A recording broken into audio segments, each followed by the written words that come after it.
오늘 본문은 깨어 인자의 오심을 준비하는 제자에 대한 말씀입니다. 앞서 예수님은 하나님의 돌보심 가운데 하나님의 나라를 구하는 제자에 대해서 강조하셨다면, 이제는 인자의 오심을 기다리며 깨어 있어야 하는 제자의 사명에 대해서 말씀하십니다. 예수님은 유대인들에게 익숙한 세 가지 상황을 비유로 우리가 깨어 있어야 하는 그 이유를 설명하고 있습니다. 첫 번째, 혼인 잔치에서 돌아오는 주인을 기다리는 종들의 모습입니다. 유대인들의 결혼 풍습에 따르면 유대인의 결혼 잔치는 저녁에 시작합니다. 우리와 달리 유대인들은 저녁 시간이 하루를 시작하는 첫 시간이다라고 생각을 합니다. 그래서 저녁에 혼인잔치를 시작해서 7일 동안 이어지는데, 일반적으로 신랑이 신방에 들어갔다가 나와서 나의 신부는 정결했다라는 말, 즉 내 아내는 처녀다라는 말을 선포하면 하객들은 이 소리를 듣고 신랑에게 축하를 해주고 각자의 집으로 돌아갔다고 합니다.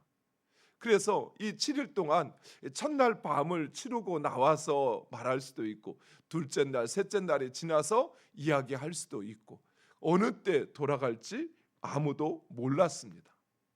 다만 주인이 집으로 돌아간다는 사실은 분명한 사실입니다. 그래서 주인이 한밤중에 집에 돌아왔을 때 만약 그 종들이 깨어 주인을 맞이한다면, 주인은 그 종들을 충성스러운 종으로, 믿음직스러운 종으로 인정할 것입니다. 그런데 예수님은 이 비유에서 주인은 한 걸음 더 나아가 스스로 띠를 띠고 기다린 종들을 자리에 앉히고 그들을 수종들 것이다 라고 말씀하십니다. 이런 방식은 당시의 주종 관계의 상식에서 벗어난 아주 충격적인 행동이었습니다. 종들이 주인을 기다리는 것은 당연한 일입니다. 그런데 주인은 당연한 일을 한 종들에게 칭찬과 보상을 해주는 것입니다. 나아가서 그 종들에게 마치 주인을 대우하듯이 주인이 종이 되어 종들을 섬기겠다라고 말씀하고 있습니다. 즉 주인의 이러한 행동은 종들을 종으로 여기는 것이 아니라 친구로, 사랑의 대상으로 여기기에 가능한 것입니다. 사랑하는 성도 여러분, 이처럼 하나님께서 우리에게 사명을 맡기시지만, 그래서 우리는 그 사명을 주의 종이 되어 감당하지만, 하나님은 결코 우리를 종으로 여기시지 않으신다는 것이에요.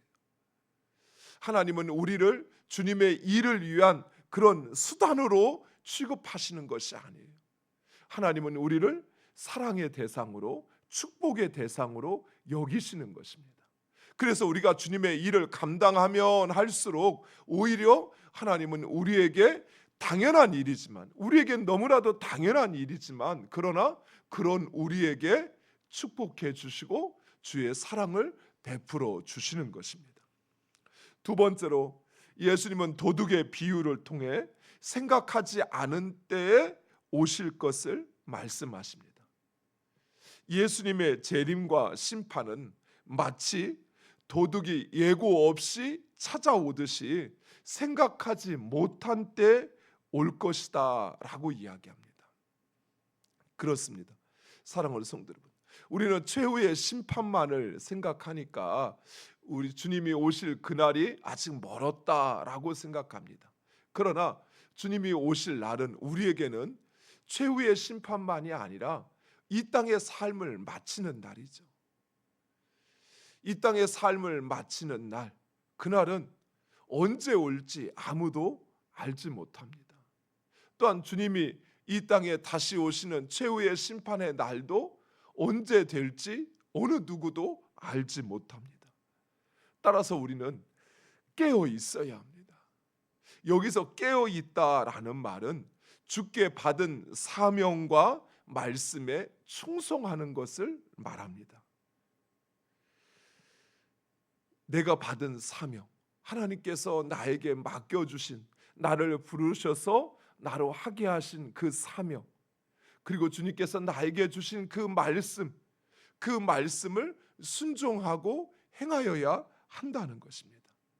만약 우리가 그 사명을 망각하고 잠시 머무를 이 세상의 것에 취해서 하나님에 대하여 아니라고 게을러진다면 우리는 그 모든 것을 도둑맞게 될 것입니다.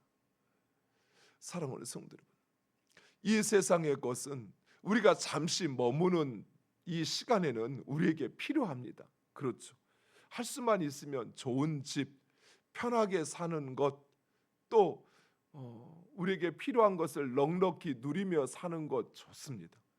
그러나 그것은 영원히 우리의 삶을 보장하는 것은 아니라는 것이에요.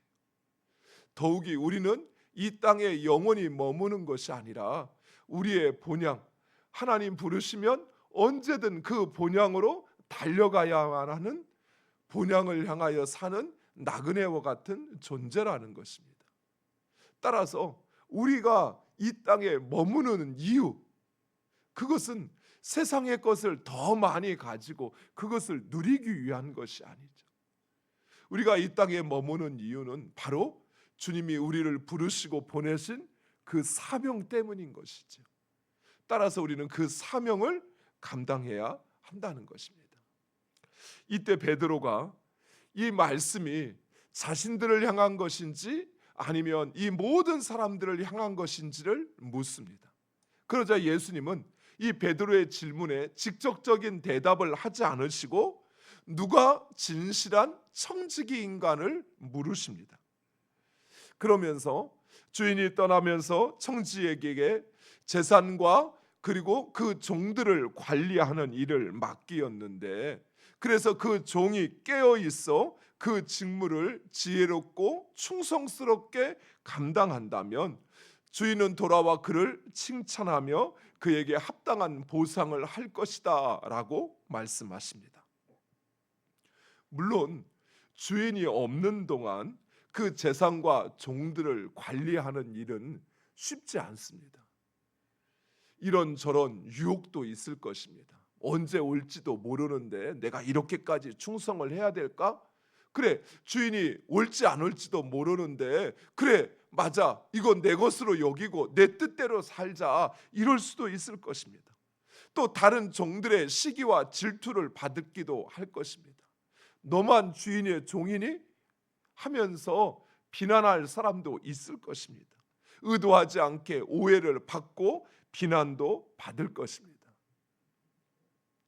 이러한 종의 모습은 마치 우리들의 모습과 같습니다. 주님이 다시 오신다 하신 그 약속을 붙잡고 주님이 우리에게 맡겨주신 그 사명을 감당하지만 그 사명을 감당하는 동안 우리에게는 이런저런 유혹이 찾아옵니다. 주님이 정말 오실까? 그리고 주인이 오신다면 나를 잘했다 칭찬할까? 이런저런 유혹이 찾아옵니다. 꼭 그렇게 마치 주인이 지켜보는 것처럼 그렇게 충성스럽게 그렇게 해야만 할까? 좀 쉽고 편한 길은 없을까? 또 주변에서 시기와 또 질투를 받을 때도 있습니다. 너만 하나님의 종이, 너만 하나님의 백성이야, 꼭 그렇게까지 해야 돼? 다른 사람들 다 그렇게 하지 않는데 왜 그러는데? 하면서 비난도 받고 오해도 받을 것입니다. 그러나 사랑하는 성도 여러분, 주님이 오신다 하신 약속은 반드시 이루어집니다. 그리고 주인은 반드시 오시어서 우리가 맡은 그 사명에 대하여 결산을 하실 것입니다. 만약 종이 그만 주인이 더디 오리라 생각하고 자신의 권한을 남용하여 마치 자기에 맡겨진 것이 자기의 소유인 양 주인의 재산을 자기 것으로 여기어 먹고 마시고 탕진한다면 주인은 생각하지도 못한 날에 찾아와 종을 엄히 때리고 심한 벌을 내릴 것이다 라고 말씀하고 있습니다. 이 비유에서 진실한 청지기와 불의한 청지기는 세 가지 차이가 있습니다. 첫 번째, 진실한 청지기는 깨어 있었고 불의한 청지기는 주인이 더디 오리라 착각하였습니다. 주인이 진실한 청지기가 깨어 있었던 것은 주인의 말씀을 믿었기 때문이요, 불의한 청지기가 더디 오리라 생각했던 것은 자신의 판단을 믿었기 때문입니다. 사랑하는 성도 여러분, 여러분의 삶의 기준이 하나님의 말씀입니까? 아니면 여러분의 경험과 여러분의 판단입니까? 만약 여러분이 하나님의 말씀을 여러분의 삶의 기준으로 삼고 그 말씀을 믿고 그 말씀에 순종한다면 여러분은 진실한 청지기입니다. 그러나 만약 여러분이 여러분 자신의 판단, 내 생각하기에는 별로 중요하지 않을 것 같은데, 내 경험에는 그렇게 하는 게 아닐 것 같은데, 그래서 여러분의 경험과 여러분의 판단을 말씀보다 우위에 둔다면 여러분은 지금 불의한 청지기의 길을 가고 있는 것입니다.